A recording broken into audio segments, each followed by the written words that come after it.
you're an eldest daughter, this combo is for you. My guest is Fanny Tristan, a trauma therapist, coach, and founder of Restority Space, where she helps women, especially eldest daughters, who are ready to break free from emotional burnout. Let's get into it. So I know that the type of therapy that you do, the type of coaching that you do, tends to have a really specific demographic. Oldest girls, the first in the family. Tell me a little bit about that. Yeah, and so my therapy practice, it's called Restority Space. It lives at the intersection of birth order and trauma. So the majority of my work is specialized with eldest daughters. So usually a firstborn daughter or just the eldest girl in the family who tends to take on this kind of backup parent role, who oftentimes has to pick up a lot of the slack that happens when traumatic things tend to happen. And so my background is in trauma therapy. I do a specific modality called cognitive processing therapy. And I work with eldest daughters or folks who feel like their birth order is a huge impact on really the orientation that they created for themselves, of how they see themselves, but also how they see themselves in the world. Right. And so we know that birth order has been talked about a bit more, specifically for eldest daughters. When we think about this in the career space, and I'm sure you've seen many career women in your practice, what does that look like and how does it tend to show up? Oh, yeah. I mean, I think that when you are the eldest daughter, you develop a lot of skills that are, very helpful in workspaces, especially very corporate workspaces, to be very organized, to be very future focused, to be able to control things, when necessary, to take action on things when necessary. And I think oftentimes, even though those were really important skills to hone in on as survival when you're younger, to create stability, to create safety in your life or the lives of your loved ones, oftentimes when that's translated into the workspace, it can become a bit of a self-sabotage situation. So you have a lot of clients who are big people pleasers, who oftentimes struggle with asserting themselves in ways because they develop a scarcity mindset around being able to be worthy of the things that they have, even though they've worked very hard to get to where they are. Sometimes there's a sense that it can be taken away like that, that it's something that they need to really follow strict rules about in order to get from point A to B to C. We're not rule breakers. We just know how to work in the game. We know how to conquer the rules. We know how to get to where we got to go, no matter how much we have to hustle or be scrappy. And even though there are amazing things that you get as an outcome of those things, it can really lead to burnout. It could lead to really having poor boundaries or having relationships in your life that tend to drain you more than empower you. I have often thought, and you'll have to tell me what you think about this or if this comes up, in what you see, is that a lot of the way work can be structured these days really benefits so much from that, especially that first daughter energy and having someone who has this feeling that they have to hold it up and hold it all together. Yeah. I mean, I think that it is something that I talk a lot about in my sessions with clients, because even when you think about the way that roles are posted, right? Like what they're looking for in their candidates, they'll say things like, someone that's really passionate about the work, someone that's really dedicated. And, we read that as like, yes, like my heart's in it, this is values aligned. However, this is still a job, right? You get paid in exchange for using your skills to, for the benefit of the company and for you to get paid so you can live your life, right?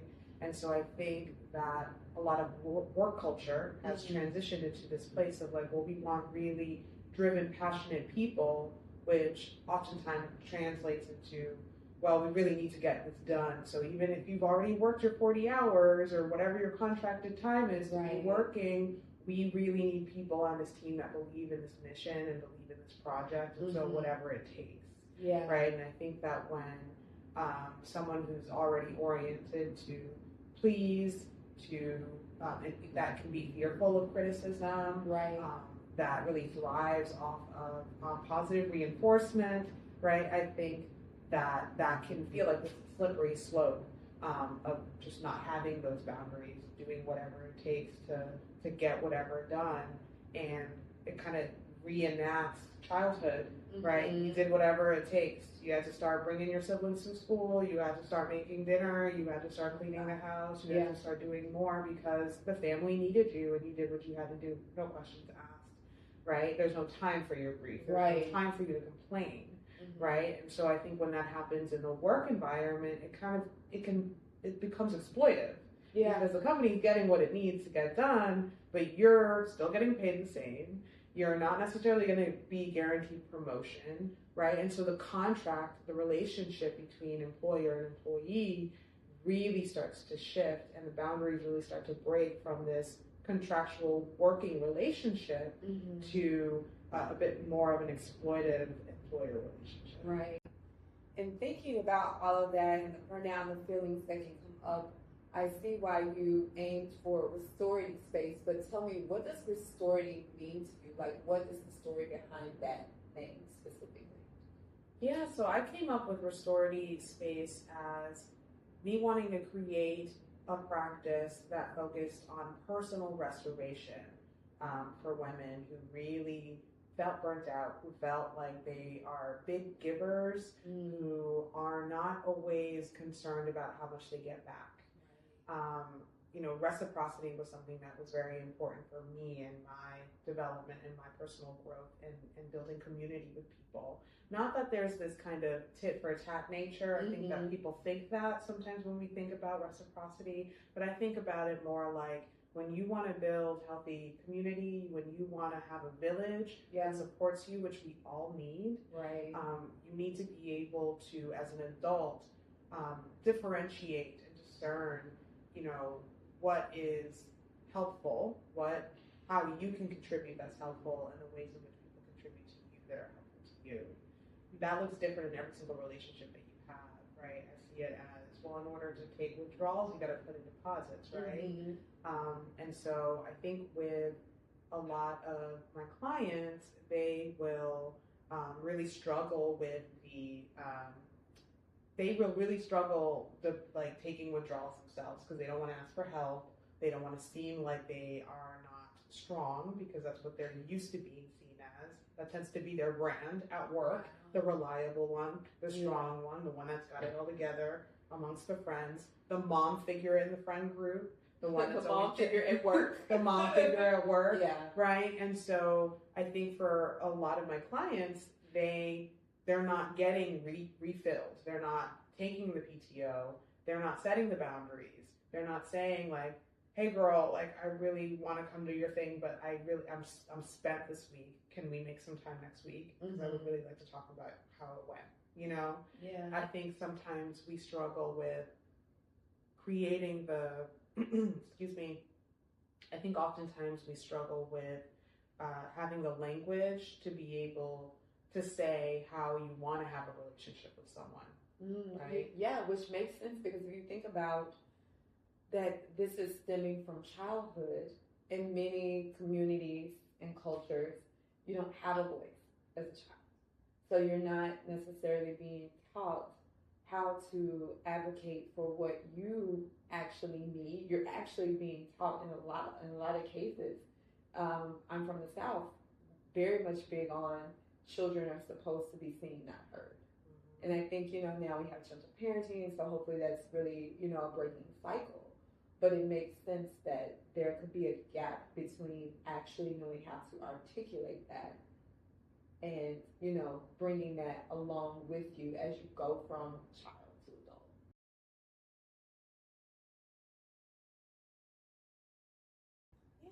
Yeah. I think that for a lot of my clients, they're in crisis mode a lot when something happens, when there's friction. And I think sometimes for folks, your reaction to crisis mode is like a very black and white thing. It's either safe or not safe. Right. Something can be trusted or not trusted, right? It's very hard to live your life that way, especially as you get older and you realize that the world is very gray. Yes. And there's context and nuance and pros and cons and two things being true at once, right? And so how do you navigate that? And when I think we hold really closely to this black and white thinking of good, bad, right, wrong, we often find ourselves really isolated or not really open to learning new things, and we just feel stuck, right, in a world that will continue to evolve without us. Yes.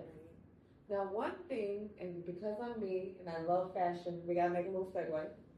That's not gray is this outfit. I am loving the burgundy, the rose with it, the pairing. Tell me about fashion as a therapist, which I feel like maybe no one ever speaks about. But for you, are you a fashion person? Do you enjoy it? Is this like your, I don't know, your outfit for the day? Yeah. Put me in. Well, this is my Monday outfit. Okay, Monday. Yeah, I usually don't see clients on Monday. It's my admin day.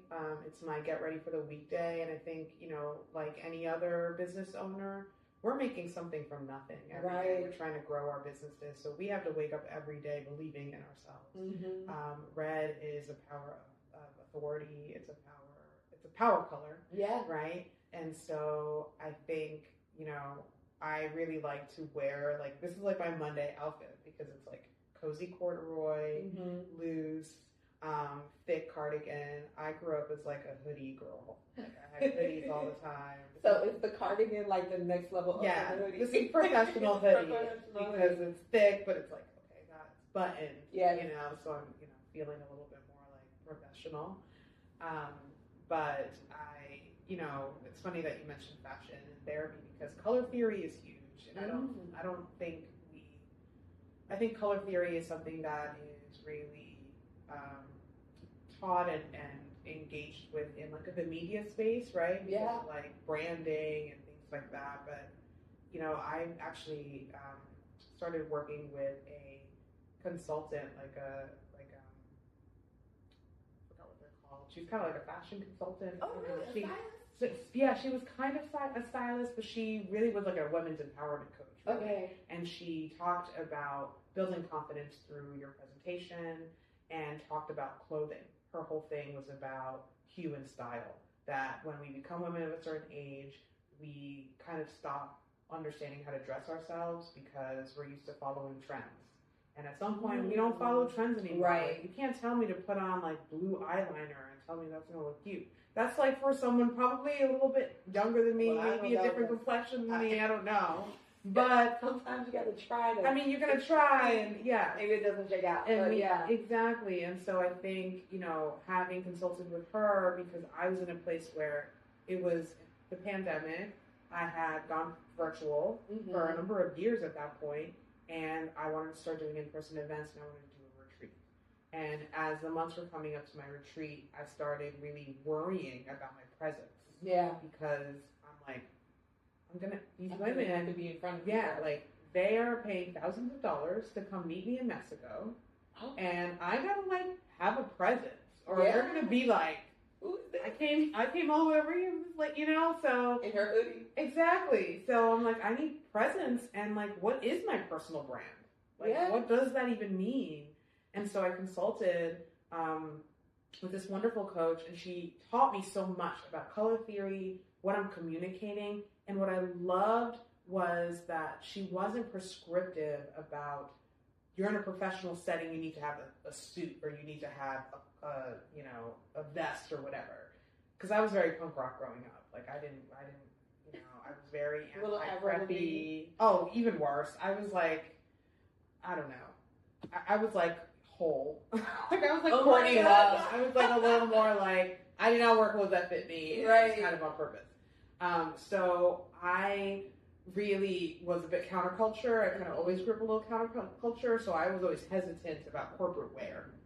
Which is interesting to me, knowing that you do the work with the eldest daughters. You are an eldest daughter. Yeah. People who are notoriously not rule breakers, so maybe clothes, that was your little form of rebellion. Yeah, clothes was my rebellion. Yeah, my dad kept me on a very short leash, but I wore what I wanted to wear, and I was okay fighting with my mom about it. So that kind of became my expression. And so being able to connect my personal brand and my business with my presentation and how I dressed in a way that felt comfortable to me was very important. And learning color theory was a really, really important way to be able to make that connection because I wasn't told you're going to a conference, you need to wear a suit. I was told this is how your body is.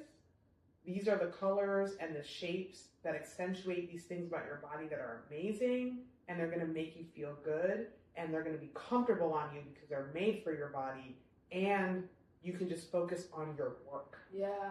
And know that you look good, and know that you're magnetic because you're wearing whatever you need to wear for people to associate what it is that you want them to be associating with, whether it's power, whether it's authority, opportunity, connection, inspiration. And so I created my entire wardrobe for the retreat based on what I learned, and all the photos were just like elevated.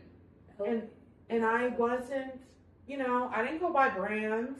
Okay, like I bought what I could afford. Yeah. I'm a vintage girly. I'm a resale girly, so I went to like my plus size vintage shop and got stuff there. And every day was just like curated. Yeah. And it showed not just in my pictures, but also like my confidence in the pictures, my confidence in the room and the work that I was doing, which is the focus. It's like, how do I confidently do what I do every day? And how what I'm wearing actually has something to do with that. It's not just my brain. Not just your brain. I love that. Very full circle. Yeah. And I love discovering that you listen to Home.